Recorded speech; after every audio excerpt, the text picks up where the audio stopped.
నమస్తే, welcome to మనం TV. నేను యాంకర్ సిరి. ప్రస్తుతం మనతో పాటు ఉన్నారు ప్రముఖ ఆధ్యాత్మికవేత్త, వాస్తు జ్యోతిష్య పండితులు, శ్రీ విద్య ఉపాసకులు శ్రీమతి జయప్రద గారు. అమ్మతో మాట్లాడదాం. అమ్మ నమస్తే. నమస్తే అమ్మా, శ్రీమాత్రే నమః. అమ్మ, ఈ రోజు ప్రత్యేకంగా మీరు ఎవరి స్వభావం అంటే రాసుల బట్టైనా నక్షత్రాల బట్టైనా స్వభావం బాగా చెప్తారు. కరెక్ట్ గా చాలా మంది కూడా రిలేట్ అయ్యి కమెంట్స్ చేస్తూ కూడా ఉంటారు. సో ఈ రోజు మనము రాసుల బట్టి ఎవరి స్వభావం ఏ విధంగా ఉంటుంది అనేది ఒక్కొక్క రాశి బట్టి మాట్లాడుకుందాం. తప్పకుండా. మకర రాశి. మకర రాశికి జనరల్ గా రాసాధిపతి మనకి జనరల్ గా 12 రాసుల్లో మకర రాశి 10వ రాశి. ఈ 10వ రాశి అవడం వల్ల ఏంటంటే కర్మాధిపతి స్థానం అది. అంటే మన గత జన్మ చేసుకున్న ప్రారంభ కర్మలు ఎక్కువగా ఉన్న వాళ్ళకి ఈ మకర రాశిలో పుడతారు. చాలా ఎక్కువగా గత జన్మలో ఫుల్ ఎంజాయ్ చేశారు, చాలా సుఖపడ్డారు, ఏ పని చేయలేదు, మకర రాశిలో పడతారు వాళ్ళు.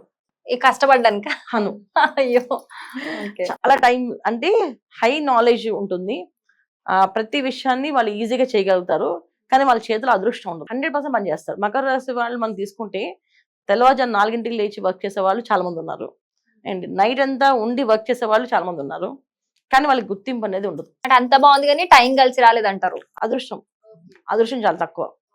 ఈ మకర రాశి వాళ్ళకి అదృష్టం చాలా తక్కువగా ఉంటుంది. ఎందుకంటే వీళ్ళు ఎంత కోపం, ఎంత ఓర్పు, ఎంత ఓపిక ఉన్నప్పటికీ కూడా వాళ్ళు ఎంత చేసినా వాళ్ళకి అదృష్టం అనేది చాలా 10% ఉంటుంది. ఆ 10% అదృష్టం కూడా వాళ్ళు తీసుకోలేరు.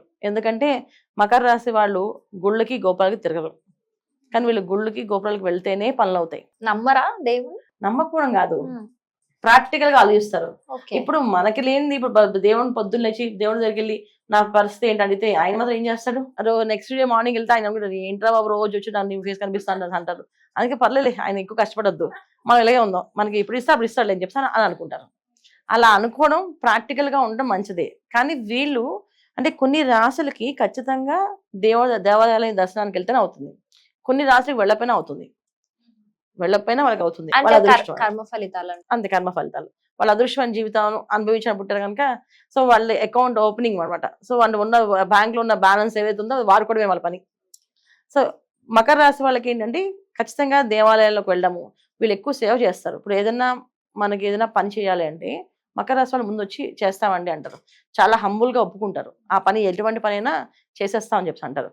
ఎప్పుడు వీళ్ళకి కోపం వస్తుందంటే వాళ్ళు మనం వేలెత్తి చూపించినప్పుడు, వాళ్ళ ఈగో హర్ట్ చేసినప్పుడు వాళ్ళు బాగా కోపం వస్తుంది. అప్పుడు వాళ్ళు చాలా స్ట్రాంగ్ గా నిర్ణయం తీసుకుంటారు, నేను ఈ పని వీళ్ళకి అన్నారు కదా, నేను మళ్ళీ వీళ్ళ చేత శబాష్ అనిపించుకోవాలి అని చెప్పి అంత స్ట్రాంగ్ గా వర్క్ చేస్తారు. అంతవరకు వాళ్ళు చాలా హంబుల్ గా ఉంటారు, ప్రతి విషయంలోని ప్రాక్టికల్ గా ఉంటారు. ఆ ప్రాక్టికల్ గా ఉండడమే వీళ్ళకున్న పెద్ద మైనస్ పాయింట్. ఏదైనా ఎదురు వాళ్ళు చెప్పేది వెంటనే ఒప్పేసుకుని సార్ చేసేస్తాం అని చెప్పి వాళ్ళ స్థాయిని వాళ్ళు గుర్తించుకోకుండా చేస్తుంటారు, అది వీళ్ళకి మైనస్సే. రెండోది, వీళ్ళు టెంపుల్స్కి వెళ్ళరు, అది కూడా వీళ్ళకి మైనస్సే.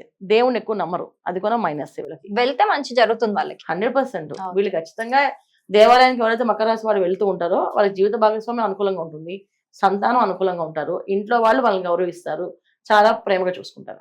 ఇప్పుడు కూడా వాళ్ళు చూస్తారు, కాకపోతే ఇది వెళ్తే ఇంకా మంచిగా బాగుంటుంది.